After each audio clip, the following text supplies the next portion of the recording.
Hi everyone, I'm Michael. Welcome to today's class. Today's topic is on gambling. Maybe you have never gambled before, and you're wondering why you should bother learning this topic. Well, let me tell you. First, the information presented in the lesson is useful for understanding the world and human behavior better. Second, your English skills will improve, and so will your cognition. Are we clear? Great. So then, let's get started. Human beings have been gambling for thousands of years. People used to believe that chance was in the hands of the gods. Now, we have a better understanding about mathematics, but many still feel an invisible force which has power over our lives. Random chance is a part of nature and part of everyday life. When we gamble, we throw our hard-earned money into a place of uncertainty where we can only hope for success. This exciting rush can make you feel truly alive, but it can also be the source of a wide range of troubles. Let's explore the ups and downs of gambling. Today's lesson will have 3 parts. Part 1, Ticket to Paradise, Lotteries. Part 2, The Gambling Experience. Part 3, The Gambler's Fallacy. Let's start slow with a simple and popular form of gambling, playing the lottery. This is where a large number of people will pay a small amount of money to buy a ticket with a number on it. After the buying time is finished, the winning numbers are randomly selected, and the person who bought the ticket with the correct number wins a large amount of money. There are several different types of lotteries. Some you can play for free by sharing your personal information with a business. Another type is where half of the total ticket revenue goes to a charity. The national lottery is the largest lottery in a country, which the prize money can reach millions of dollars. In China, there are 2 national lotteries, the China Welfare Lottery and the China Sports Lottery. One thing lotteries have in common is that the odds of winning are extremely low. So, if the odds of winning are so low, why do people bother playing the lottery? The reality is that most humans can't understand such low probabilities. Humans are good at understanding numbers in certain situations. For example, we can visualize what 100 tennis balls being poured out of a bucket would look like, and we can imagine how difficult it would be to choose one winning ball in 100. However, we would have a hard time guessing how many blades of grass are in a field, or how many leaves are in a forest. For humans, 1 in 50,000 sounds almost the same as 1 in 10 million, when in reality they are very different. Therefore, normal people cannot even begin to imagine how bad the odds are against them. In their mind, there are a crowd of other people buying other tickets, but in reality, there are more people buying lottery tickets than they could possibly imagine, and they all want to win. They all share the same fantasy. Another reason people mistake the odds of winning the lottery is due to the availability bias. This is when someone assumes things about reality based on their personal experiences and memories. Since people who win the lottery often make the news, people remember them. No one remembers all of the people who didn't win the lottery each week.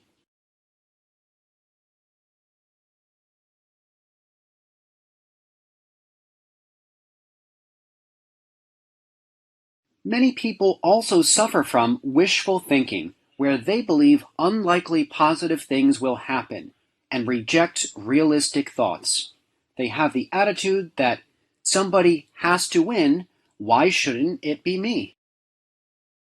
One might think that when someone plays the lottery and loses, they wouldn't want to play again. However, there are several reasons people continue to play the lottery after they repeatedly lose. Lottery players fall prey to the near-miss effect. This is where a person feels like they almost won, which makes them want to try again next time.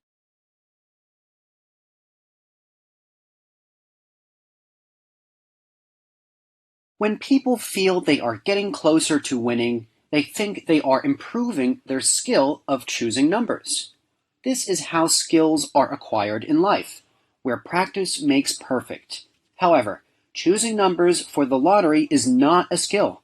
It is pure chance, which can never be improved by practicing.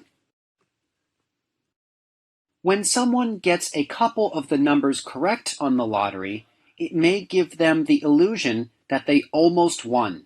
However, the odds of choosing one or two of the correct numbers are fairly high, but with each additional correct number, the odds get hugely lower and lower. Having an extremely low chance of winning the lottery might not be such a bad thing. A study conducted in Florida showed that nearly 70% of lottery winners end up broke within 7 years. Even worse, several winners have died shortly after winning. As the saying goes, more money, more problems. A perfect example of this is the story of a man named Abraham Shakespeare. Abraham was a low-paid worker in Florida. One day, he won the lottery and received 17 million American dollars. Within a few months, he bought an inexpensive new car and a house in a nicer neighborhood, while saving most of his newfound money. However, he was constantly being harassed by his family and old friends who wanted him to give them money. He gave reasonable amounts to his closest friends, but more and more people kept asking. He told his childhood friend, "I thought all these people were my friends, but then I realized all they want is just money."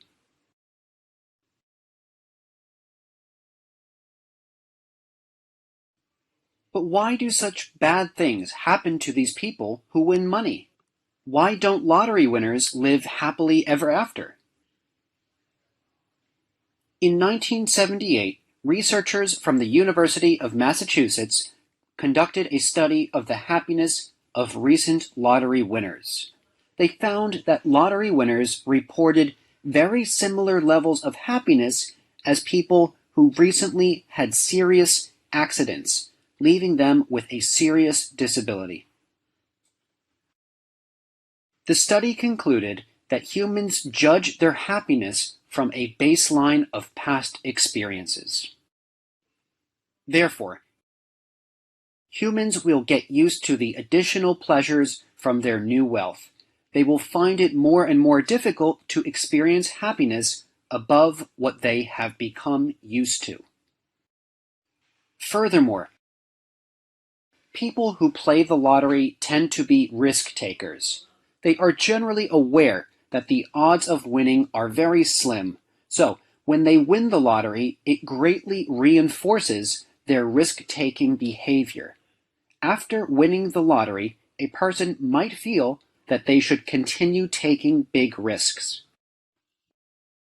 Sometimes, lottery winners spend a large portion of their winnings on more lottery tickets. Spending huge amounts of money on lottery tickets is a bad strategy because your odds of winning remain relatively low. Lottery winners may also have a hard time with many people asking them for money. In many countries, lottery winners are not allowed to remain anonymous, so they must reveal their identity to the public. This causes many family members, old friends, and colleagues to approach the lottery winner to ask for money. Once the winner gives some of the winnings to a few people, people find out that they are willing to give away money to those who ask. Also, scam artists will try to contact the lottery winners with trick investments. People who have been very wealthy for a long time can usually tell which investments are frauds. But people who have won the lottery do not have this knowledge and have no one they can trust for good advice. Now, as many people often do, imagine you won the lottery. What would you do? What would you buy? Most importantly, how would you prevent disaster? One thing you should do right away is sign the back of your ticket. This will prove that the ticket was yours before the numbers were announced, which proves that you are the winner. Otherwise, someone could steal the ticket and claim the money. In our course content, the character won the lottery. His friend tells him to double-check. You're kidding. Are you sure it's for real and there isn't a mistake? No, I've checked and confirmed it.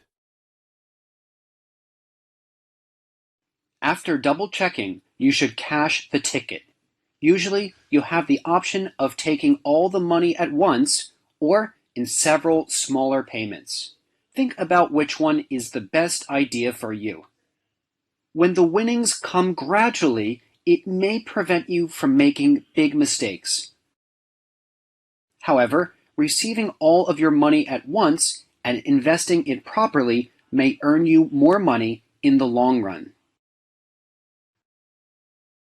Be smart with your investments and only invest with people you can trust.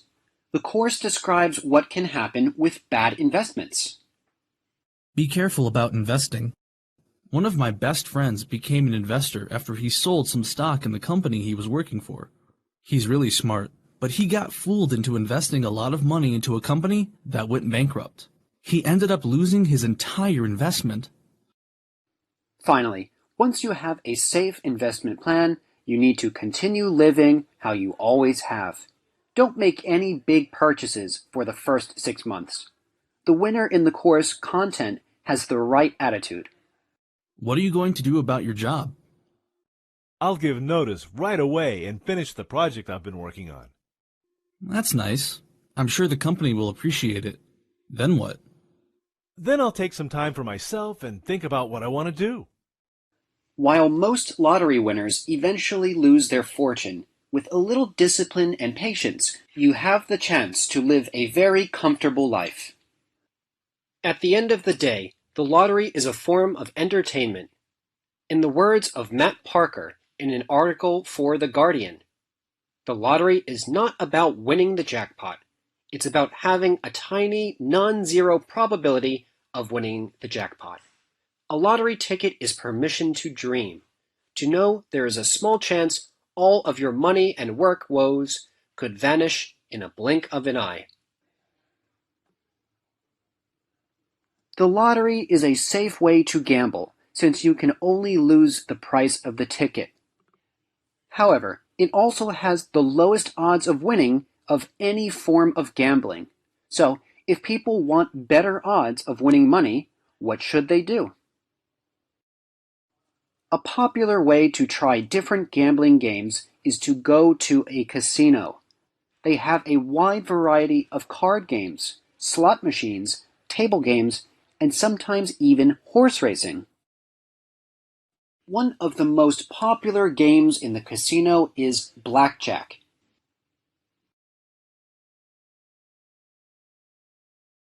Experienced gamblers can brag they are very skilled at blackjack. While they may have a very good strategy, even expert players only have a 49% chance of winning. In addition, as soon as a player starts making mistakes, their odds become lower and lower. So why would gamblers choose to play blackjack when the best possible odds are not even 50%? The reason is because they have the illusion of control. Players believe that by making decisions, they are controlling the outcome of the game. They feel confident and powerful when testing their skill and being rewarded for making the right moves. A sign that someone is addicted to gambling is when they start loss chasing. This may happen after a gambler has lost a fair bit of money. Instead of walking away from the table, they continue to gamble in order to make up for their losses. Loss chasing can become a big problem, since gamblers may continue to think they will win big and recover what they have lost. This logic may continue until the gambler loses all the money they have. An additional factor of why many people become addicted to gambling is because taking risks releases a chemical in the brain called dopamine. This is the feel-good chemical that is also released when eating delicious food, listening to good music, and exercising. When your brain feels dopamine being released, it feels pleasure, and then wants more and more of it. This is why the previously mentioned activities can be highly addictive. Studies show that when gambling, the time spent waiting eagerly to find out if we won or lost the bet is when the most dopamine is released. Another chemical that is released in the brain when gambling is adrenaline. This is often released during extreme activities, such as riding a roller coaster, where the body feels it is taking a huge risk. Some people have thrill-seeking personalities, constantly seeking out these experiences which create an adrenaline rush in their brain. The combination of dopamine and adrenaline released during gambling keeps people coming back for more. In addition, it is socially acceptable and even glamorous to be seen gambling in a casino. In James Bond films, he is shown drinking a martini and casually playing high-stakes games with huge stacks of casino chips. The way casinos are shown in the movies is not a true reflection of reality. Let's take a closer look at the differences between how casinos are shown in the movies and casinos in real life. In the movies, players are often seen risking huge amounts of money at once, resulting in either a hugely exciting win or a devastating loss. This is called high-stakes gambling, which is very dramatic. However, in reality, people usually only gamble small amounts on each bet and will stay for a long time. This reality isn't very likely to keep movie audiences entertained. Casinos are not too loud, bright, and intense like movies may show. The lighting is low, mellow, and comfortable on the eyes. While some casinos do have dress codes, guests are rarely dressed as well as movies may show. Since people often spend many hours at the casino, they will likely wear more comfortable clothes rather than high heels and fancy hats like in the movies. Another thing common in casino movies is cheating. Real casinos have highly advanced security systems with cameras at each table. The card dealers working at the casinos can easily tell when a guest is trying to cheat. Actually, getting away with cheating at a casino is extremely unlikely, if not impossible. If a guest is found cheating, they will not be taken to a back alley and beat up, like in the movies. Instead, they will be escorted out of the casino by security guards and banned from returning for a certain period of time. Depending on the situation, the casino may report the guest to police. One of the biggest weaknesses that humans have when playing games of chance is called the gambler's fallacy. This is the belief that when something happens more often than normal in a short period of time, it will happen less often in the future to balance out. This logic is false because something that happened in the past does not affect what will happen in the future. This fallacy could happen in many different situations in life, but it is mostly connected to gambling, since gamblers are likely to be affected by this fallacy.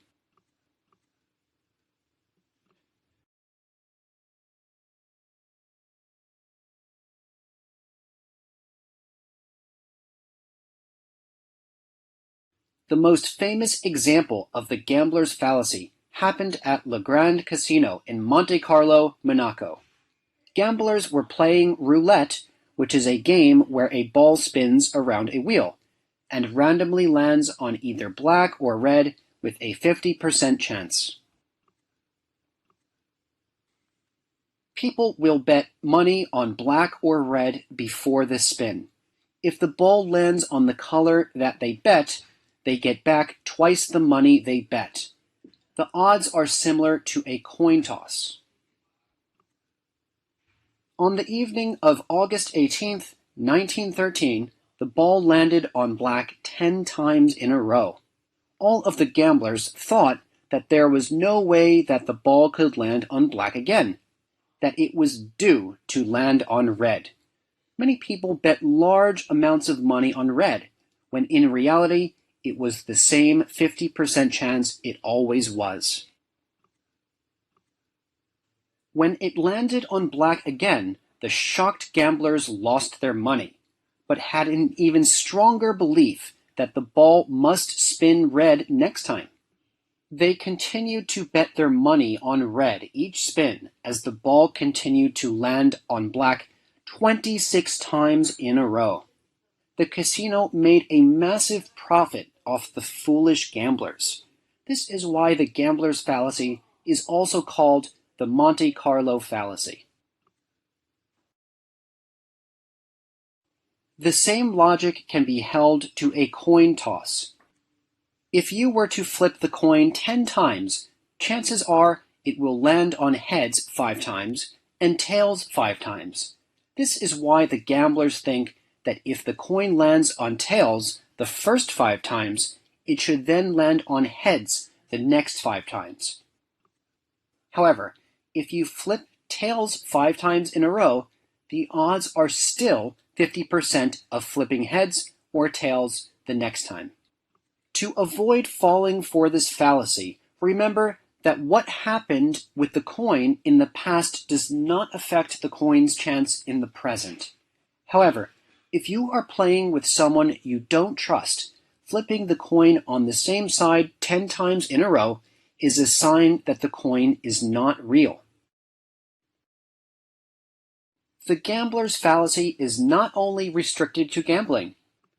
It also affects parents expecting a second or third baby. They believe that if they have already had 1 or 2 children of the same gender, they are due to have a child of the opposite gender. Statistically, the odds of having a child of either gender is about 50%. Therefore, if you have 10 babies of the same gender, the odds of the next baby being either gender are still 50-50. Okay, that's it for today's class. In today's lesson, we talked about issues concerning gambling. In the first part, Ticket to Paradise, lotteries, we introduced lotteries, including their types, the drive behind playing the lottery, why many lottery winners end up being broke, as well as what you should do after winning the lottery.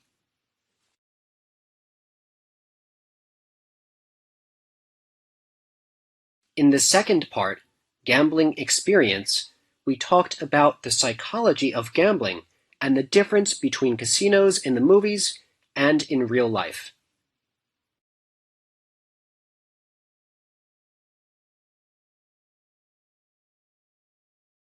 In the third part, The Gambler's Fallacy, we heard a story about the gambler's fallacy and its effect on childbirth.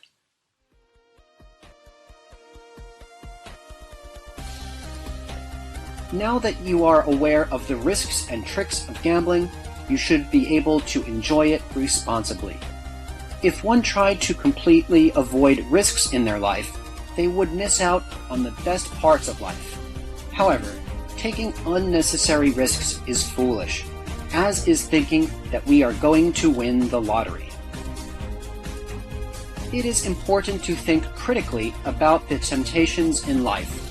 While gambling gives you the hope of earning money, in the big picture, it is the casinos and the lottery companies who make big profits. Well, everyone, that's all the time we have for today. Thank you